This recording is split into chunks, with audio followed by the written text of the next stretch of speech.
Bueno, pues buenos días a todos. Muchísimas gracias, de verdad, por esta oportunidad. Gracias a los organizadores, a Catalina, en fin, por dejar un huequito a lo que es un poco los estudios que yo concretamente estoy realizando, aparte de la labor que estoy también desempeñando en estos momentos, ¿no? Bueno, mi propósito en esta intervención es simplemente subrayar, a partir de los trabajos que estoy realizando, la dimensión educativa que encierra el teatro grecolatino, tanto para el alumno que se atreve a actuar como para el alumno que asiste como espectador a estas obras, ¿no? No es un mero ejercicio de recreo, se trata, en mi opinión, de una herramienta educativa que debe ser potenciada aún más, ¿vale? Si cabe, desde todas las instituciones, tanto de la educación secundaria como la universidad, como otras asociaciones. Bueno, desde que Frulovisi en 1432, en el curso 32-33, se atreviera a representar con sus alumnos Emporia, pues, al fin y al cabo es una obra que presenta la estructura, la trama y los personajes del Andria de Terencio, pues teatro grecolatino y educación han ido siempre de la mano, siempre, ¿no? Esta relación se ha ido materializando de diversas maneras a lo largo del tiempo, ¿no? Como ya saben ustedes, o bien se han representado de manera fiel los clásicos, romanos, griegos, ¿vale? O bien se han hecho versiones, adaptaciones, etcétera, etcétera, a lo largo de toda la historia, ¿no?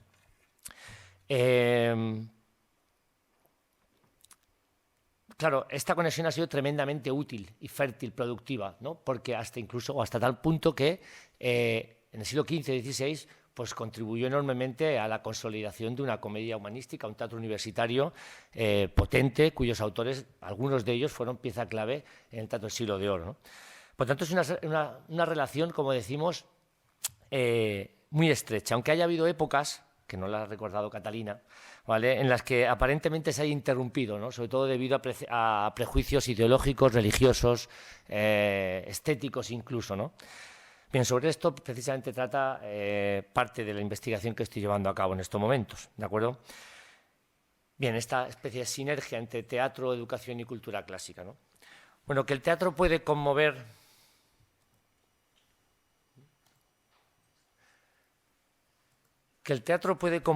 a influir en un joven. Todos los que nos hemos dedicado a la docencia de las humanidades, sobre todo, pues lo sabemos, ¿no? Lo hemos visto e incluso lo hemos experimentado, ¿vale?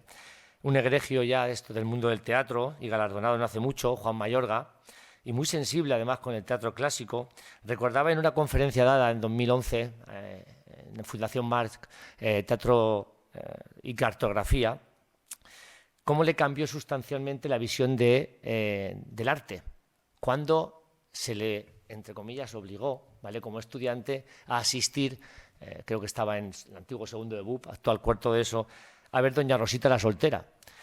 A partir de ahí cambió toda su percepción, ¿vale? Y a partir de ahí, digamos, pues apuntó, ¿no?, esta especie como de frase que he dejado ahí: el teatro es el medio más directo y más diverso para compartir la experiencia humana. Bien, yo creo que seguramente todos, algunos de nosotros, hemos sufrido, hemos tenido esa experiencia similar en algún momento determinado, ¿no? Esa capacidad de sorprender y conmover también la tiene sin duda el teatro de temática grecolatina. Ya sea, por ejemplo, las extraordinarias producciones del Festival de Teatro Clásico de Mérida, o ya sean las piezas representadas por grupos amateur y jóvenes que incluso en ocasiones llegan, si cabe más, a la gente de su edad, ¿no? Convirtiéndose en ese momento en transmisores, ni más ni menos, de la cultura clásica, conscientes o inconscientes a veces, ¿no? Bien, en ese sentido, la tradición clásica, y concretamente la transmisión del teatro grecolatino, de temática grecolatina, en el ámbito educativo, cobra, en mi opinión, una dimensión que al menos debe ser valorada, considerada, si no estudiada y rastreada, ¿no? Como saben ustedes, de los años 70, además también recojo un poquito las palabras de Tabuenca, ¿no?, de la vicedecana de Educación, se consolidó la disciplina de la didáctica, poniendo el enfoque, grosso modo, ¿no?, poniendo el enfoque más en el proceso que en el emisor. Actualmente se entiende que en el área de la didáctica de la literatura, cualquier obra posee diversas lecturas al ser recibida por múltiples lectores y ser interpretada de maneras diferentes, ¿no? Esta idea de que el lector cobre protagonismo en el hecho comunicativo y literario implica, yo creo que ha hecho que el ámbito educativo se haya visto precisado a aclarar cuál es el papel de la literatura, ¿no? ¿Qué puede aportar la literatura a los alumnos y cómo pueden ellos acceder a ese código literario, ¿no? Son palabras de Teresa Colomer, ¿no? Allá por los años 90. Bien, esto precisamente, es decir, la unión entre los numerosos mundos del autor y de los lectores, es de lo que trata la teoría de la literatura, entre otras disciplinas, y más concretamente la didáctica de la literatura. El objetivo, por lo tanto, de esta última, siguiendo a Luis Sánchez Corral, es interpretar las teorías pragmático-funcionales sobre la literatura, pero siempre en función de la aplicabilidad en el aula, ¿de acuerdo? En efecto, todos nos hemos dado cuenta que los textos dramáticos, narrativos, poéticos, digamos como que pueden reactivar o pueden activar en el alumno ciertos resortes, no solo estéticos y literarios, sino además cognitivos, emocionales e intelectuales que les ayuda a construirlo como sujeto, ¿no?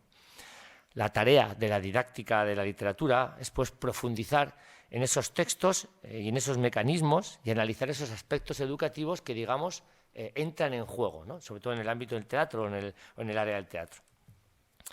Decía que esto de la nueva dimensión, lo decía precisamente por esto, ¿no? Porque el teatro de temática grecolatina, en cada una de sus múltiples variedades, representaciones, refundiciones, adaptaciones, versiones, dramatizaciones, forma parte de esa tradición literaria, creo que estamos todos de acuerdo en que se debe enseñar, se pretende transmitir, ¿no?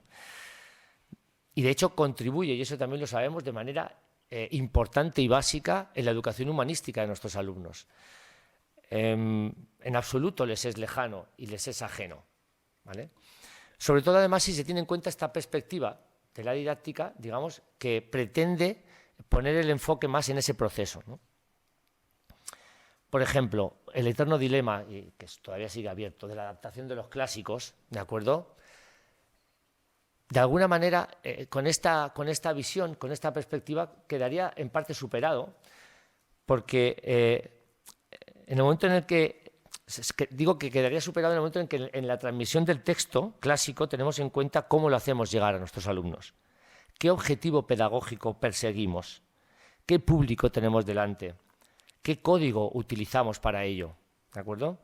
En si realmente queremos que no solo que conozcan a los clásicos, sino que también de alguna manera conecten con ellos, debemos asegurarnos de que ellos no solamente descodifican el mensaje y lo comprenden, sino que son capaces de interpretarlo. Con esto no estoy hablando, no se trata de infantilizar el teatro clásico, ni muchísimo menos, ¿vale? Nada más lejos de la realidad ni mi intención. Además, al contrario, se trata, creo, de querer acercar a un joven de 15, 18, 22, 24 años a un mensaje de una Medea, de una Antígona, de un Edipo, ¿de acuerdo? Como apuntaba hace 2 años en una entrevista a Alberto Conejero, otro de los dramaturgos españoles que miman, conectan y defienden a los clásicos, no debemos temer la adaptación de un texto dramático. De hecho, la historia del teatro es la historia de la reinterpretación, ¿no? Desde el momento en que traducimos, también hemos oído aquí a Catalina también, ¿no? Traducimos a Hamlet, ¿de acuerdo? Pues de alguna manera actualizamos, pero de alguna manera difuminamos ese sentido, aparentemente, ¿no? Difuminamos ese sentido literal del enunciado literario, ¿no? Cuando llevamos a escena un clásico con jóvenes y para jóvenes, en mi opinión, somos al mismo tiempo, nos convertimos todos en intérpretes y transmisores del mensaje de la obra original, pero con toda la riqueza que supone ese nuevo hecho literario, ¿no? En el que de receptores nos convertimos en transmisores, ¿de acuerdo? Además, también hablaba Conejero de que nos convertimos también en parte de esa cadena eterna y que nos vincula con esa civilización, con aquella civilización eterna, ¿no? Y además, lo que es más interesante, no se adultera al clásico, ¿vale? Y yo creo, siguiendo un poco la opinión de Conejero, que Antígona va a seguir siendo Antígona si se representen infinitas veces en infinitos sitios distintos, ¿de acuerdo? De preservarla ya nos encargamos los filólogos clásicos, que entre otras tareas es esa, ¿de acuerdo? Bien, incluso si Miguel del Arco, otro de los grandes dramaturgos españoles, se atreve a representar una Creonte mujer, ¿vale? En su magistral y extraordinaria Antígona, ¿no? En esto hago un inciso, ¿vale? Es importantísimo, fundamental, lógicamente, el papel del docente, ¿vale? Claro, como mediador que explica, matiza, profundiza, comenta con los alumnos a posteriori, a priori, pues el texto en sí, ¿no? ¿De acuerdo? Y esa, digamos, que acaba de completarse, digamos, esa función pedagógica del teatro, ¿no?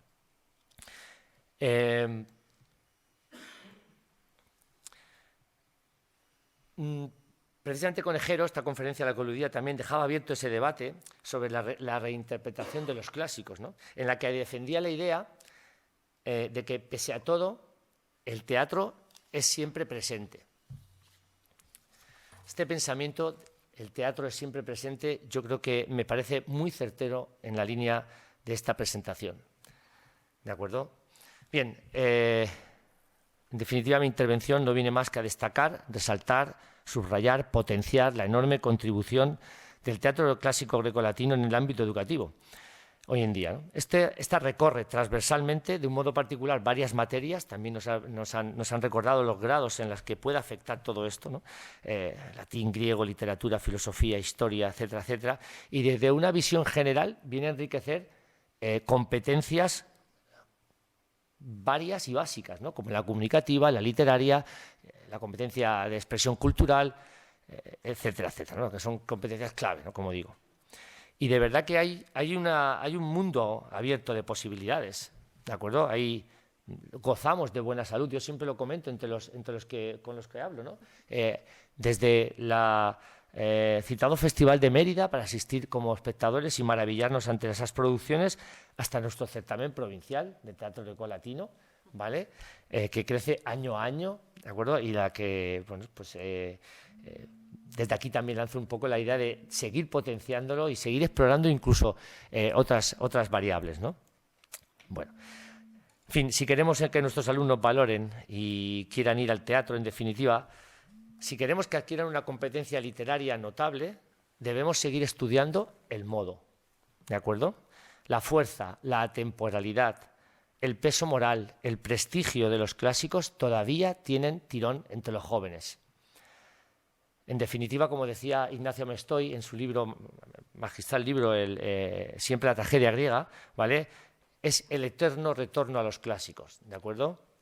Bien, todo esto lo demuestra la gran afluencia en los festivales de teatro grecolatino que se llevan a cabo en circuitos como Prosopon, como Creta, la actividad de las aulas de teatro de la universidad, sobre todo el clásico, que desde aquí también animo muchísimo a que sigáis trabajando, los jóvenes, que veo algunos por aquí también que han participado, ¿vale?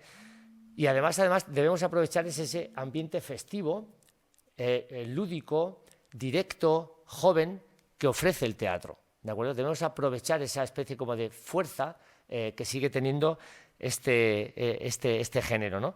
De manera que normalicen de alguna manera la expresión dramática entre sus modos de entender el mundo, ¿no? Yo creo que esta perspectiva,